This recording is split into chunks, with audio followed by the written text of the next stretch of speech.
শুধুমাত্র ডিসি হওয়ার বিধায় তাকে যে আপনি প্রশ্ন করতে পারবেন না সাধারণ জনগণ, এটা মেনে নেওয়ার মতো হতে পারে না।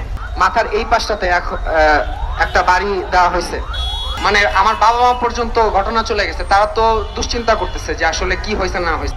আমার মাথায় আঘাত করা হয়েছে, আমার পায়ে আঘাত করা হয়েছে, হাতে আঘাত করা হয়েছে।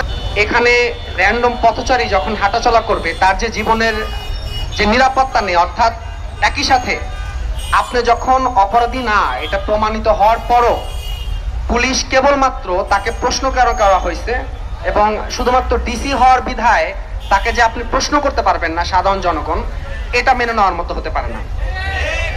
আজকে ঢাকা বিশ্ববিদ্যালয়ে পড়ার কারণে কিংবা ঢাকা বিশ্ববিদ্যালয়ের মতো প্রতিষ্ঠানে পড়ার পর আমি যদি আক্রমণের শিকার হই, হয়তো এই কারণে আমি মোটামুটি আপনারা এখানে এসেছেন বা অনেকে আসছে, কিন্তু এখানে আমি বাদে যে কোনো একজন র্যান্ডম সাধারণ নাগরিক হতে পারতো, তখন কিন্তু হয়তো মিডিয়া কাভারেজ থেকে শুরু করে এত বড় কিছু হতো না, সবার সামনে আসতো না।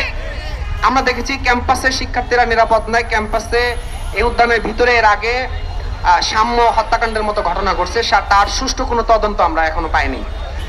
তারপরে দেখেছি আমাদের বিশ্ববিদ্যালয়ে নারীরা হেনস্থার শিকার হয়েছেন, অর্থাৎ সাধারণ শিক্ষার্থীরা নিরাপদ নয় এবং এর দায়ভার শুধুমাত্র এই প্রশাসন না, ঢাকা বিশ্ববিদ্যালয়ের যে প্রশাসন তাকেও নিতে হবে, কারণ এই প্রশাসনও এই ঢাকা বিশ্ববিদ্যালয়ের শিক্ষার্থীদের যে নিরাপত্তা সেটা নিশ্চিত করতে তারা ব্যর্থ।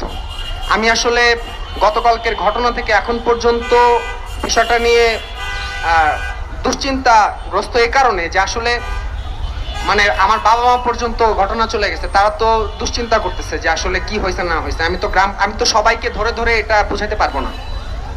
তা আপনাদের ধন্যবাদ এখানে আসছেন, এবং আমি বলবো যে শুধুমাত্র আজকে আমি হওয়ার কারণে না, এখানে যে কেউ হতে পারতো, ঢাকা বিশ্ববিদ্যালয়ের শিক্ষার্থী হতে পারতো কিংবা ঢাকা বিশ্ববিদ্যালয়ের বাইরে যে কোনো সাধারণ নাগরিক হতে পারতো।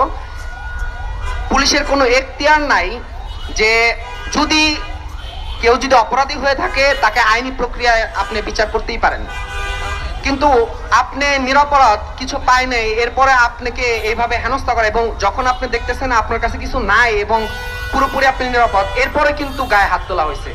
আমার মাথায় আঘাত করা হয়েছে, আমার পায়ে আঘাত করা হয়েছে, হাতে আঘাত করা হয়েছে। আমি ঢাকা মেডিকেলে আমি এটার যে চিকিৎসা সেটা আমি নিয়েছি। আপনি যদি দেখেন আমার মাথার এই পাশটাতে একটা বাড়ি দেওয়া হয়েছে। তো এই হলো পরিস্থিতি, বলার মতো আসলে কিছু ভাষা নেই।